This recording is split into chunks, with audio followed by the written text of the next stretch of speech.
Live. Hi. Come on, guys. We're live. Hello, we're live. We're Hello. live. Hello.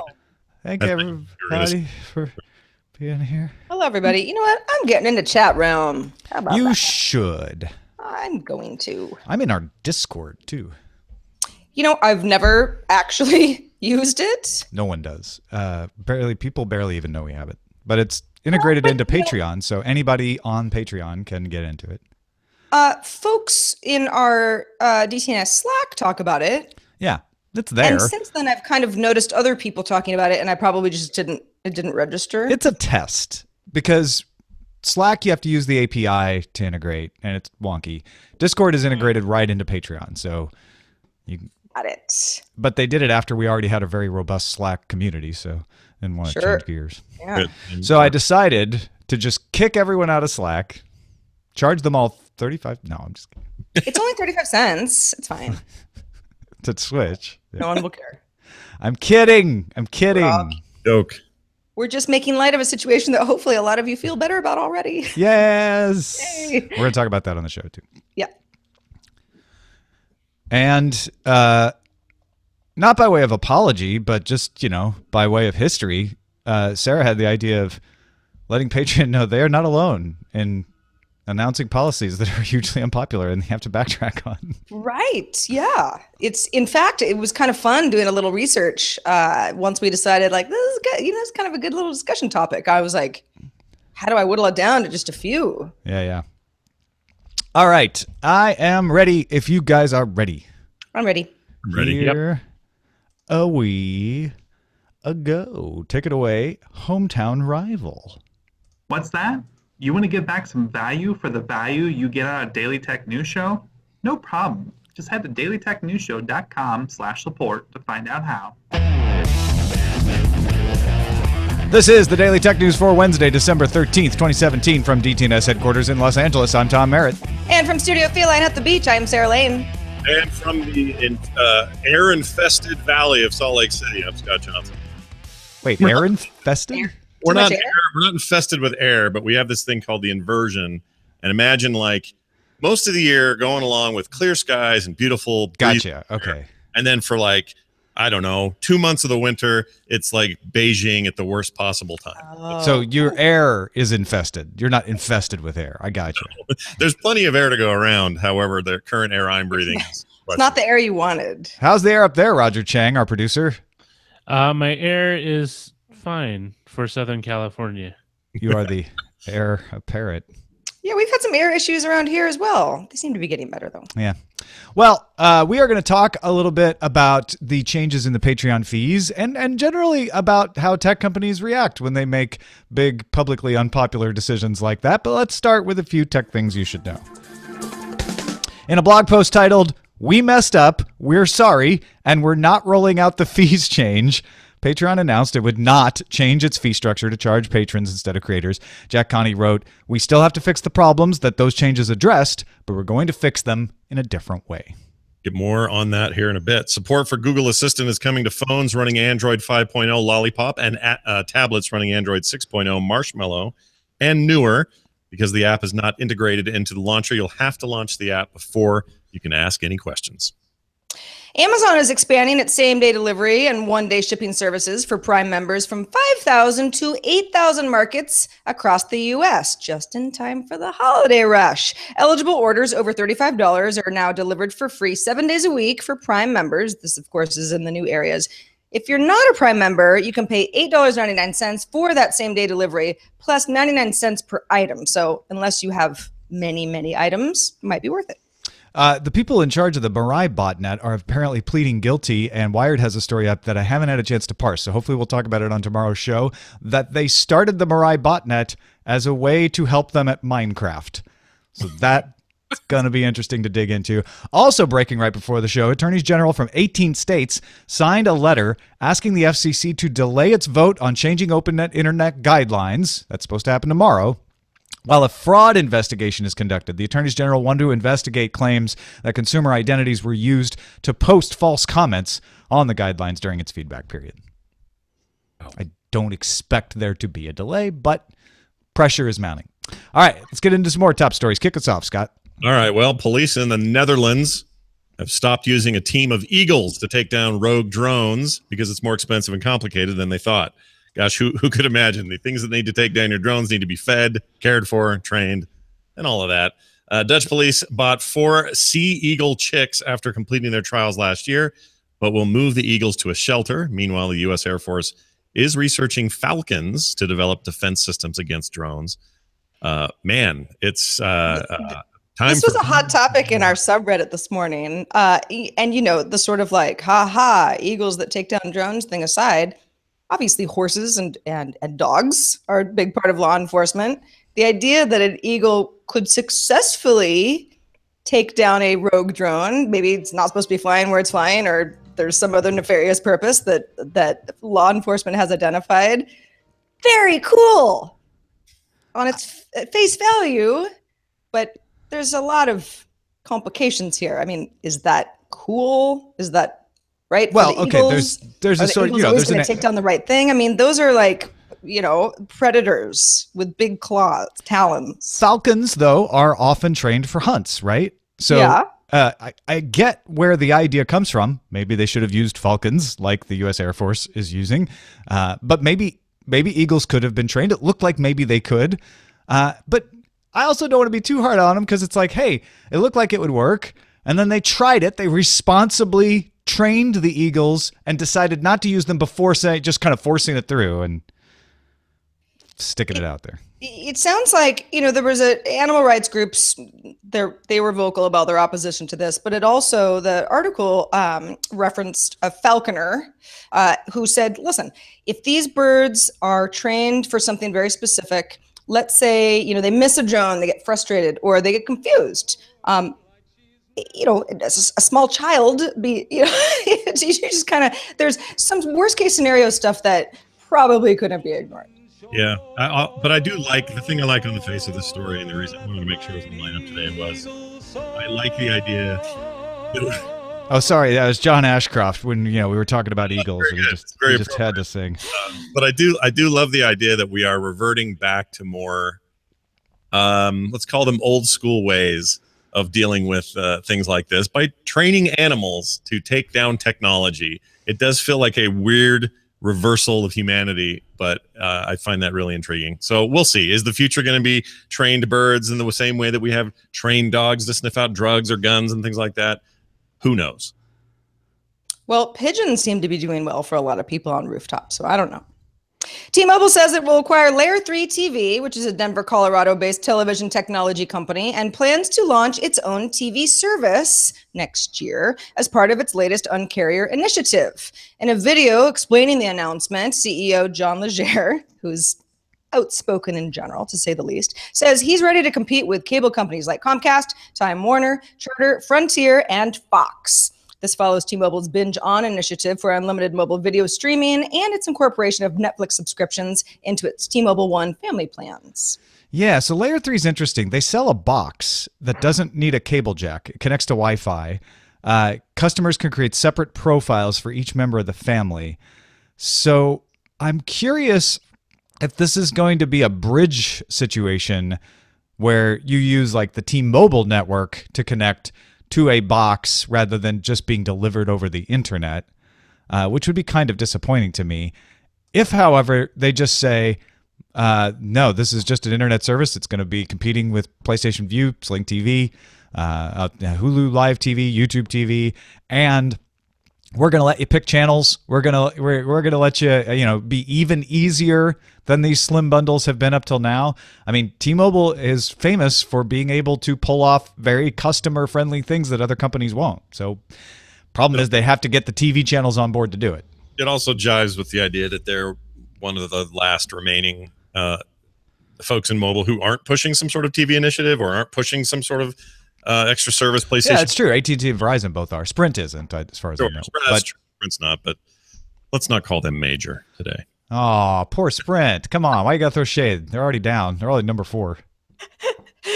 I just, I don't know if everybody watched the video, but I did not only did Legere say, okay, these are the companies that, we're kind of going after, which whether or not it's hyperbole does make it seem like, yeah, we want to compete with the Time Warners, the Comcast, the big companies. But he said something along the lines of like, and we all know that these guys are the worst. I mean, he's able to get away with this stuff, so we'll see. I'm very, very curious. Yeah. Synaptics announced it has entered mass production for its first optical in-display fingerprint sensor called Clear ID. Synaptics first announced the FS9100 optical fingerprint sensor a year ago before it had the snappy name Clear ID. Back then, it was just a proof of technology, so it's taken them exactly a year to get to the point of announcing that, yes, this can be manufactured and used in phones. Both Samsung and Apple reportedly had to change tactics on their latest phones because they wanted to use this and it wasn't ready yet. Synaptics says it's going into production with a top 5 OEM. So here you go, folks. Here are the top 5 OEMs. Apple, Samsung, Huawei, the company behind Oppo and Vivo, and Xiaomi. Place your bets. Here's my bet for Apple next year. I think that the next iteration of what is the iPhone 10 today will be their new mainline phone, and it will feature not only improved facial recognition for Face ID, but they will then go, and if you'd rather, you just touch the screen. And I think that's going to be their thing moving forward. So at least for Apple, I think this is going to be a thing in their phone. Okay. So just to keep on Apple for a second. So a lot of people are sort of like, why do we need Face ID? Touch ID worked just fine. So Face ID is like, it's kind of exists because this optical in-display fingerprint sensor wasn't actually ready, which is what it should have been the whole time. And so next year, it's as if the people have spoken and we get back what we wanted, but that's not really what's going on. Well, the rumor was that they wanted to have Face ID and this Clear ID that has the fingerprint sensor in the screen, so they could get rid of the bezels. And both Samsung and Apple decided to just not deal with that. Samsung moved the fingerprint sensor. Apple had Face ID, so they just decided to go whole hog on that. Yeah. I don't think either one of them do it. I think it's Xiaomi. I think Xiaomi is the one that says, "Hey, you burned your bridges with those other two, and they're not going to jump back into bed with you here, but we will because we like bringing cutting edge technology to cheap phones. So cut us a deal." Well, the next story lends itself a little bit to Apple staying course with Face ID. Apple announced its second investment from its $1 billion advanced manufacturing fund that it put together, committing $390 million to Finisar, a company that makes laser chips used in the iPhone 10 and AirPods. Finisar will develop a 700,000 square foot manufacturing plant in Sherman, Texas, for a high-tech facility developing VCSEL, which stands for Vertical Cavity Surface Emitting Laser Chips that allow depth and proximity sensing, which would help technologies like Face ID or Animoji or ARKit and all the stuff that ARKit can help develop as well. The new facility is planned to open in the second half of next year. So I think this is another indication that Apple is all in on Face ID. They would have put Clear ID in if it had worked. It didn't. They're not going to look back. They're going to keep putting money into this because the other thing they put money into was Corning for Gorilla Glass, and didn't see them give any to Synaptics yet. Maybe, who knows? Well, engineers at British ISP Andrews and Arnold say they successfully made a broadband connection work over 2 meters of, wait for it, wet string, finally, which reached speeds of 3.5 megabits per or megabytes per, acting as a waveguide to transmit an electromagnetic wave. The company says it doesn't have a commercial use for this, at least not yet, and the experiment was purely for fun, but it does show how adaptive ADSL is when it comes to faulty lines with bad or disconnected joints, still providing some level of broadband service. I absolutely love this story.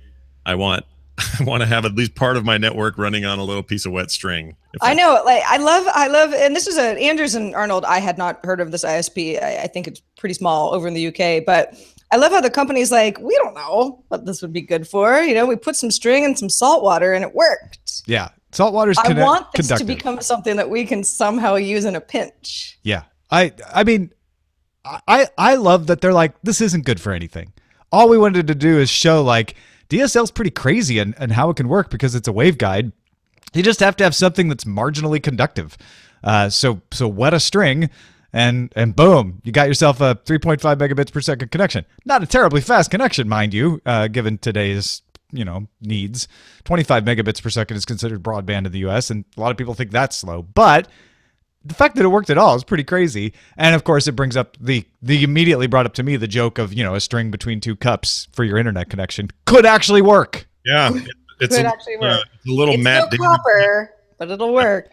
If it's a little Matt Damon trying to get off Mars kind of quality to it, which I like a lot. Yeah. Oh, totally. Right. He could have made his own internet connection out of a rope and some wet. So, yeah, he didn't have any. And then seawater. you just kind of keep throwing it till you reach Earth. Yeah, you gotta keep it wet. That's the problem. Well, if it's wet, it'll weigh more, so it's probably fine. Yeah. Hey, folks, if you want to get all the tech headlines each day in about 5 minutes, be sure to subscribe to Daily Tech Headlines at dailytechheadlines.com. We have all these stories and more in a brief, easy-to-listen-to format to keep you informed every day. Not unformed, informed. DailyTechHeadlines.com, available as a podcast, on the Amazon Echo as a flash briefing, on the Anchor app as one you can skip through the stories as you go and do little hand claps, and on the Google Home, thanks to Anchor. It's all there, dailytechheadlines.com. So, what is that? That's not what I was expecting to play. It was great, though. It was, That was Ladytron Burning Up, which apparently is the next thing in the playlist after John Ashcroft. What I wanted to play was this. There we go. That's better. So, let's start. Before we get into the examples, and Sarah had a great idea, and we're going to get into this, of other companies who have had about faces. Let's talk about Patreon's mea culpa and how you guys feel about it. I personally, and we talked about it a bit in the pre-show that goes out to the patrons, but I personally feel this is the right thing to do. Do I wish they hadn't announced this change at all? Well, of course, yes. The right thing to do, the best thing to do for me would have been never have this idea in the first place. But I do believe them when they say they thought this was going to be fine and it wasn't going to get people upset. And so I'm going to judge them by how they react when they make a mistake, not that they make a mistake. People make mistakes. Companies make mistakes. It's all about what they do. And what they're doing is listening and saying, you know what? Okay, we hear you. This doesn't work for all of you. So we're not going to do it until we figure out not only how to fix the thing we wanted to fix with this, but not mess stuff up for the rest of you. And I think that's good. Yeah, Tom, you had mentioned in the pre-show that it's not as if Patreon just sprung it on everybody. There was testing that the company had done internally. They had reached out to at least a few curators that I know, and I just think that the whole idea of the creator ultimately benefiting from the change, that was the spin of this change from the company side. The fact that so many creators were like, but my patrons are upset. They're leaving. This is not helping me, and it's not going to help me. I want to eat the fees. I at least want the option to be able to say, nah, thank you, but no thank you. I don't think the company anticipated such a backlash. And it is nice that they're listening to the people who make the whole operation work anyway. Yeah, I mean, I've been all over the place on this. I kind of, in the initial goings on, felt like, well, obviously they've had some discussion, and talking to a few other people that run Patreons, including Tom, it was clear that they'd had discussions with people about they were working on some new ways of dealing with, how to balance these books and make this stuff work. And it all made sense to me. The problem is the impression to the public and the impression to actual patrons was not that it was well planned out, that it was not thought about before or discussed, that it just was sort of launched on everybody without any kind of warning.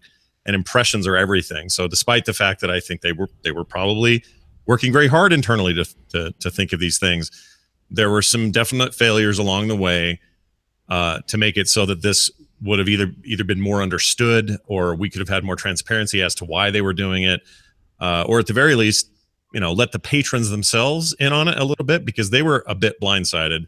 And that reaction turned into a bit of a snowball. Well, I don't know how you let them in without telling them. And it was when they told them that they felt upset. So, I guess you could say like, hey, we're thinking about doing this to everyone. What do you think? That's the different. I guess that's the thing that they should have done. They could have done that. And Yeah. I agree with you that that's not a thing you would normally see a company do.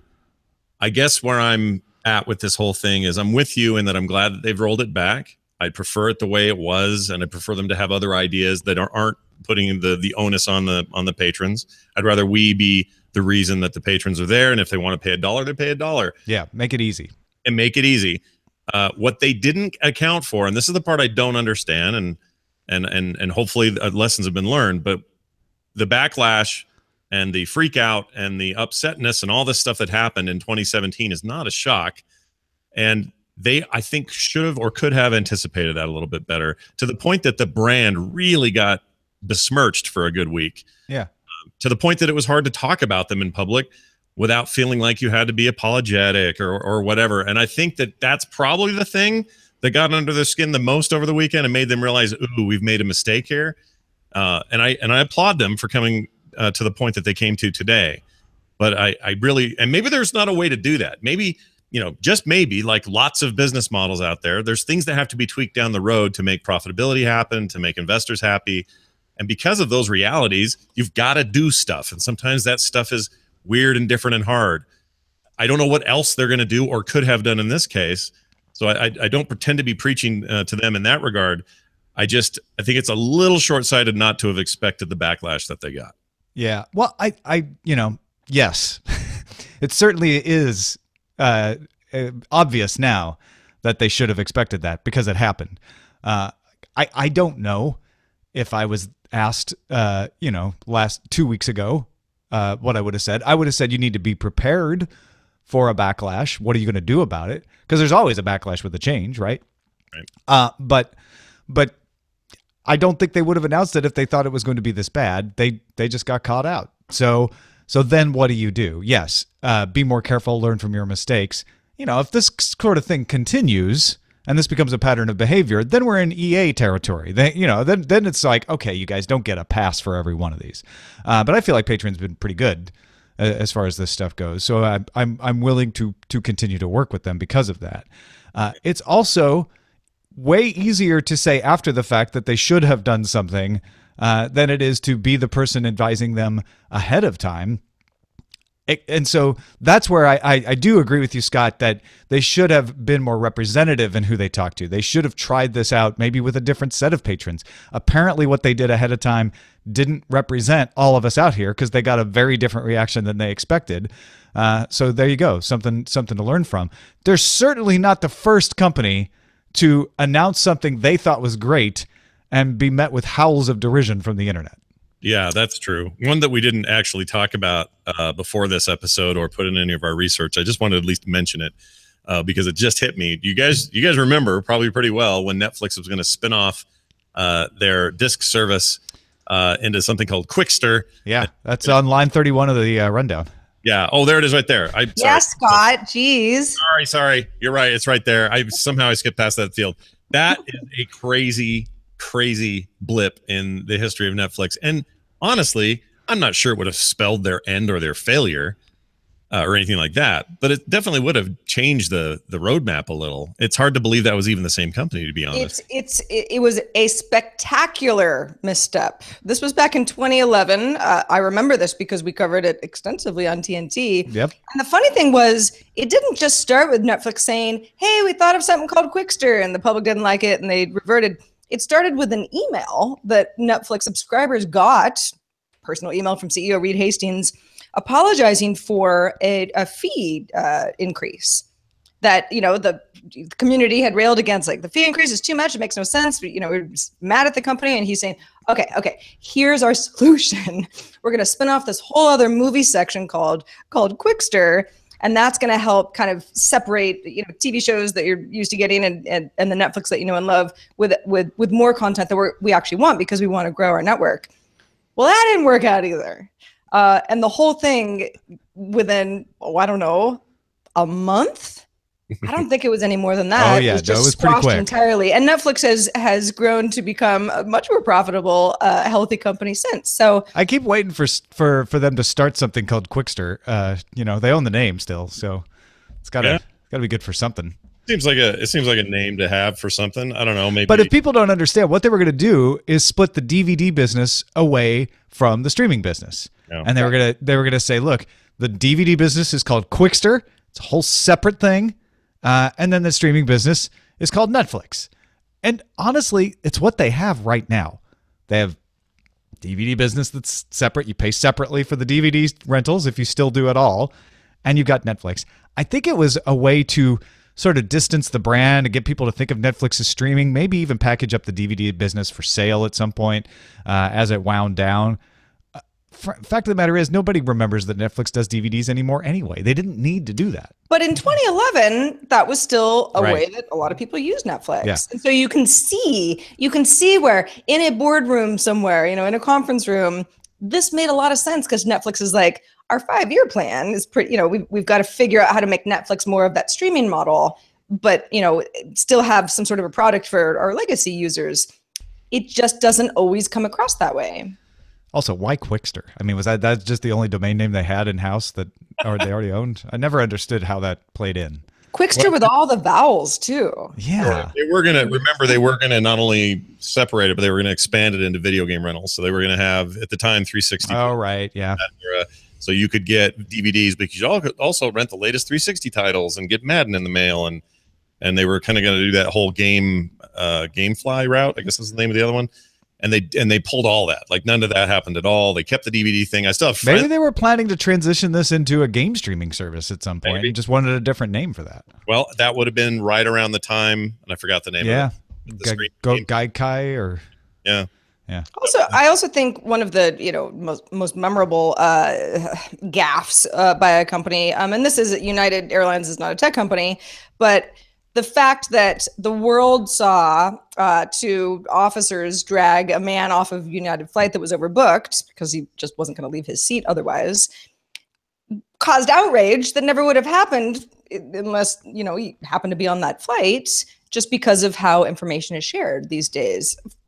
United didn't exactly apologize, and it took about 6 months, I think, for the two officers to be relieved of their duties. And the federal government said that they weren't going to fine the company either. But that's a really good example of something where it probably would have just died down, except that the public got wind of it. And because of all of our sharing options now, it grew into something really massive. Yeah. Well, that's the trick, right? Like we live in a time where it doesn't matter what you do. 100 years ago, a company like Nike or whoever's making shoes then could have absolutely screwed up every left shoe sold for the last year.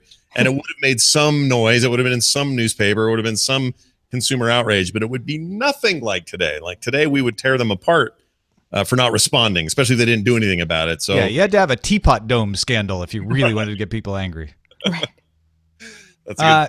I was thinking about Apple and AntennaGate, where everyone said, "Hey, You're holding it wrong." Yeah. when I hold it like this, the signal goes down." And Apple responded like, "Man, you're holding it wrong." That's not a good reaction, and eventually they had to sort of begrudgingly have Steve Jobs come out and like, "Here, have a bumper free. Stop your whining." Yeah. And that's about as good as you were ever going to get from Steve Jobs. Yeah, I mean, it's not literally what he said, but it felt like that. That's how his attitude was. I truly believe, I know that's, it's become a joke. You're holding it wrong. Like, you're not holding your phone. But it's like, I truly believe that he was like, well, just hold it right. No, I think that was just the kind of person he all was. in on that. I think they were 100% with like the idea that, well, who's holding it weird like this anyway? They should just hold it this way, and it's not a problem. Like I can totally see it. Yeah. There's also Xbox One games would require the internet every 24 hours to play offline. Games on disc could be lent, resold, given away, and could not be lent, resold, or given away or rented. They were going to try to get rid of used games. Downloaded games weren't going to work without an internet connection. So they backtracked on all of that stuff within weeks of the announcement at E3. There was a lot more too to that. There was a huge, what a mistake that was. When they got up and announced this thing at the same E3 that Sony was announcing what they were doing at the PS4, they announced all of those restrictions, all of those changes, all those things. They were also really, really pushing the idea that this was finally the entertainment box in the living room, not just a video game console, which struck gamers in kind of a weird way. The online all the time stuff was huge. The mandatory Connect stuff had to be there, and all sorts of weird operating system, layer of Windows, layer of Xbox OS stuff. Like all of that stuff fell flat on the ears of their core audience, and they are still paying for that. And they've turned it around. It's a video game box with a focus on that. There is no Connect anymore.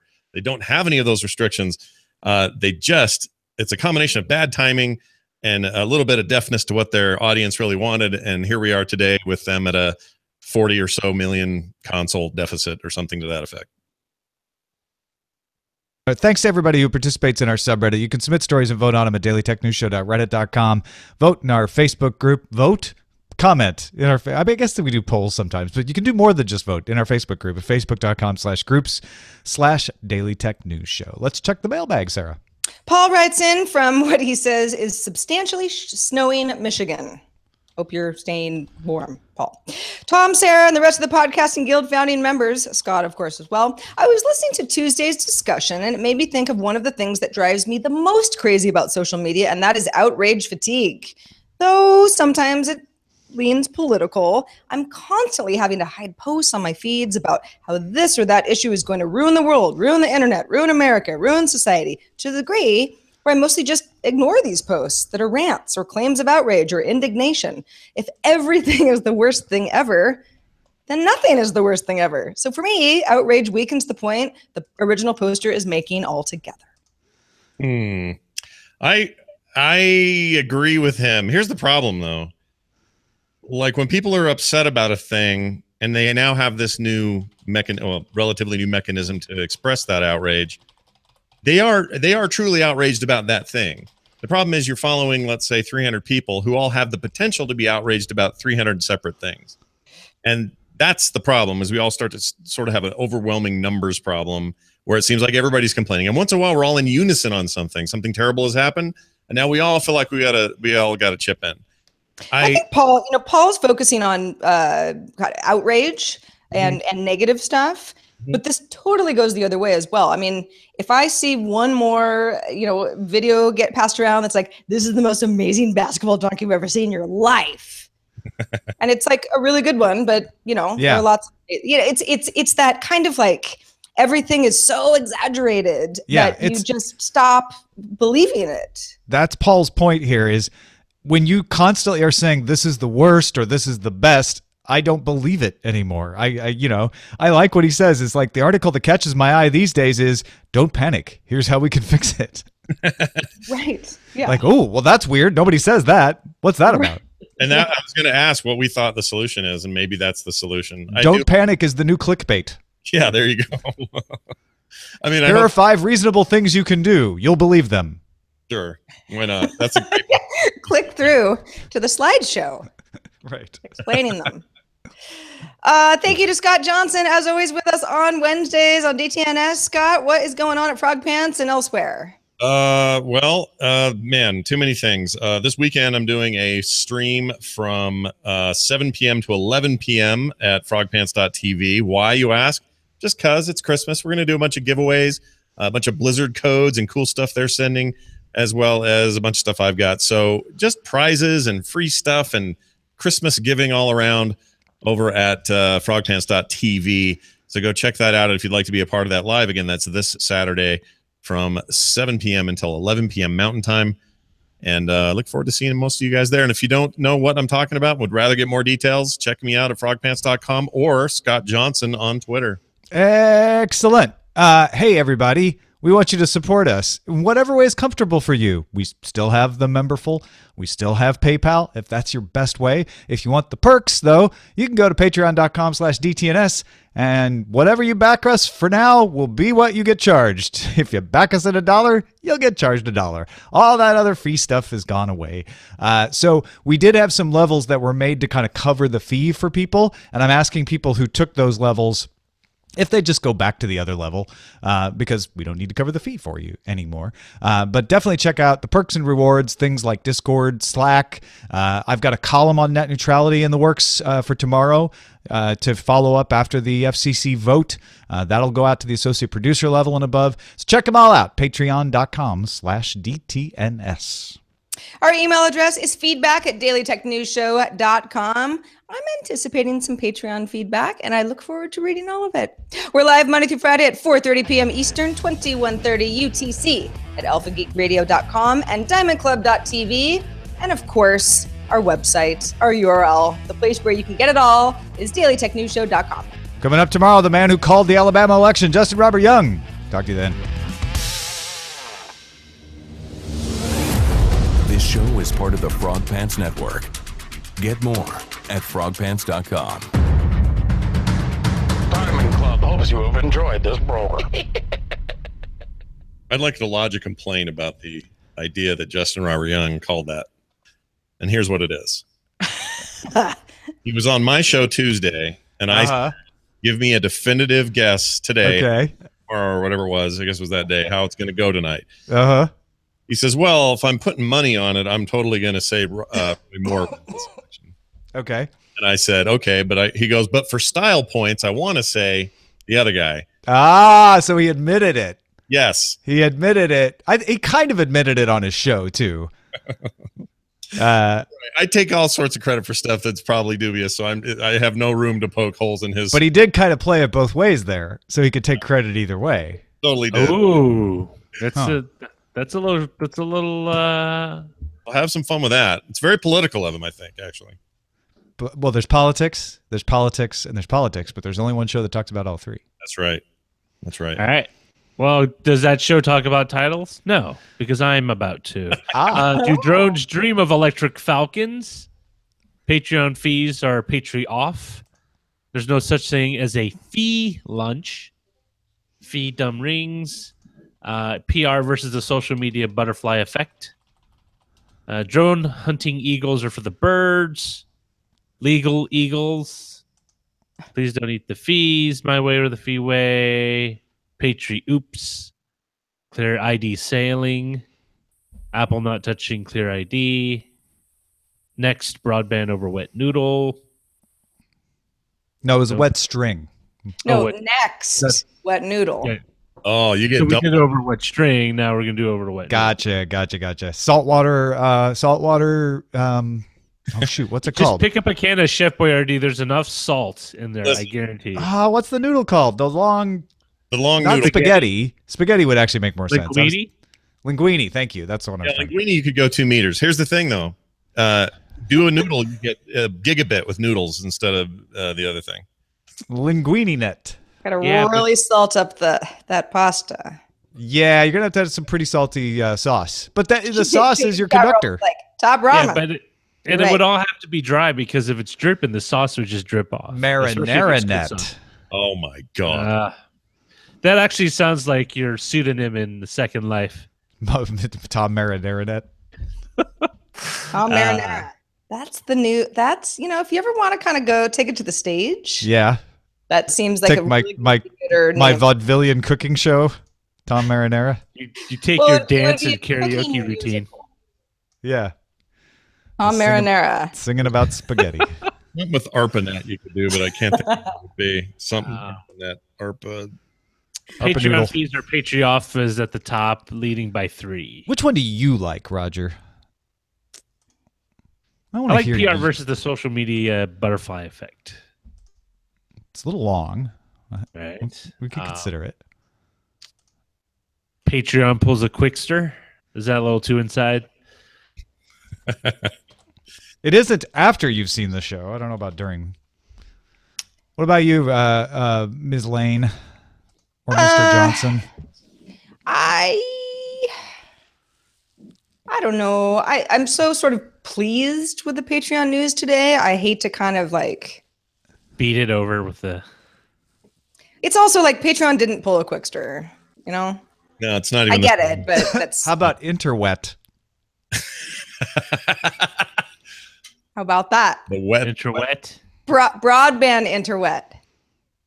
Broadband interwet. I'm just trying to think if there's anything else we could squeeze into broadband, but yeah, I'm in. That's funny. Quality broadband interwet. I think that's good. My vote is interwet or some combination of it. I like interwet. What's it called when you have the gauge of a rope? Gauge. Oh, thickness. I don't know rope terms. The twine turns. Just gauge, right? Threads. The number. There's something with the twines. Yeah. Hold on. Thickness of rope definition. We'll cord. Thick cord. No. Cord of strands. Broadstrand internet. Strand. String theory internet. That's not what I was going for, but that works even better. Barbara Streisand. Your internet's hanging by a string. I've got the net on a string. So wait, what did you pick? Broadstrand interwet. Got it. It's perfect. If there's anything that's going to make me say, what's that episode about? It's Broadstring. Oh, actually, now that you say that, I was thinking about doing, 5 reasonable things you can do. You'll believe all 5. That's good. I love it. No one loves that. Broadstrand internet wet is way better. It's just weird enough. 5 reasonable things you can do right now that won't surprise you. So Scott, when the weather gets weird, in your neck of the woods, the air thing, is it like no burn days? Because it's cold, right? People want to like build fires and that sort of stuff. Yeah, I mean, it's a cozy. I mean, so we have this air quality thing because of the inversion. It's the way our valley is. It's like a big bowl. Yeah.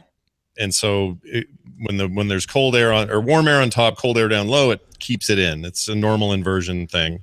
LA has the same situation, actually. Yeah, that's why you get smog. A lot of places do. Denver has this. A lot of places, especially in the Rockies, have it. The problem is, most years it's not so bad. It's kind of 1 or 2 days, and a good snowstorm clears it all out, just gone. Yeah. We just haven't had that part of it. So what we have is this very frosty, foggy, low cloud. Yeah. Misty thing. It all looks like a real scary movie outside in the morning. When I take it's like Thule fog. Yeah. I don't know if anyone's ever seen the video game Silent Hill, but it's just like that. And some of our listeners I know have played it. But anyway, so it's not bad. It's just this year's really bad. And then every morning on the news, it's like air quality conditions today, green or yellow, or if you right, yeah. It becomes something that everyone talks about. Like, how about this air quality? It's kind of our thing. And the rest of the year, like in the summer, spring, fall, doesn't exist. Just beautiful, clear all the time, awesome. But in the winter, it's like we get all of our, it's like, what's it like? It's like some cities have this all year round just because of general pollution. We just have it all concentrated into these huge amounts during this 1 or 2 months. It sucks. Right. Mm-hmm. So we're just dreaming of a smog Christmas. We want a snowstorm or a good wind, and then we'll be good for weeks, and then it'll come back again. Yeah. There'll be something else. I remember when I used to live in San Jose, which is not as big as the LA basin, but it's similar. Mm-hmm. There were certain days in the winter where it was like you couldn't even really see the mountains that weren't that far on the horizon. And it was the first time where I was like, this is really bad. I'm supposed to see that stuff. I can't see anything. Yeah. And it's kind of brown. Now in LA, I'm like, meh, just another day. No, in LA, it's the opposite. Like the day you can see the mountains, you're like, whoa, this is crazy. Like, wow. There were mountains over there? Yeah, exactly. Yeah. I remember when I was moving in to this place, there was a day where you could see the mountains and they were covered with snow. And yeah. And Eileen and I, we're like, oh, that's pretty, because we didn't live here yet. And all the Angelitos are like, oh, look at that. That's amazing. Wow. We're like, is it not always there? Like, what's up? Nope, it's not. It's weird though. I agree. It's really cool looking because the elevation is so high. It's just hard to kind of gauge that from here. So it's like 75 degrees. People are in shorts, and you're like, but there's snow in the mountains. Yeah. Of course, it was 32 degrees then too. There was a weird cold snap. I don't know. It's been cold here the last few nights. It's been getting chilly at night for sure. Yeah. 50s. I mean, it's not real cold for people who have real cold. It actually friend of mine is visiting from DC in a couple of weeks, and she's like, okay, so like how cold is cold? Yeah. And I'm like, well, like, I don't know. Do you have like a light coat? And she's like, don't even talk. Like you can't wear shorts. It's cold. Oh, no. I wear shorts regardless. I mean, in Venice, where it's like obviously a lot of people are still going to the beach. Even it's shorts and tank top weather for a lot of people. Unless the weather is like 58 or lower, I'll be in shorts. You just like them. You're wearing them now, right? I prefer not to wear shorts. I'm wearing. Me too. I have to be so hot that I have no other choice. My doctor prescribed me to wear shorts because I wasn't getting enough vitamin D. Fit. My shorts don't bunch up the same way my pants do. I love shorts. I'm wearing shorts. Yeah. See, I'm with you, Roger. Shorts are fine, but like in order for me to be really comfortable in shorts, I gotta wear like big old shorts. I don't like the bunching. I do like big airy shorts. Billowy pants. I feel big airy shorts. They're basically pants anyway. I feel it's unseemly to show my legs. I think it's a sign of virility to show my legs. So that's why I think it's unseemly. Hey, patrons, you guys still there? If you haven't left by now, you are a special group. You really care. That's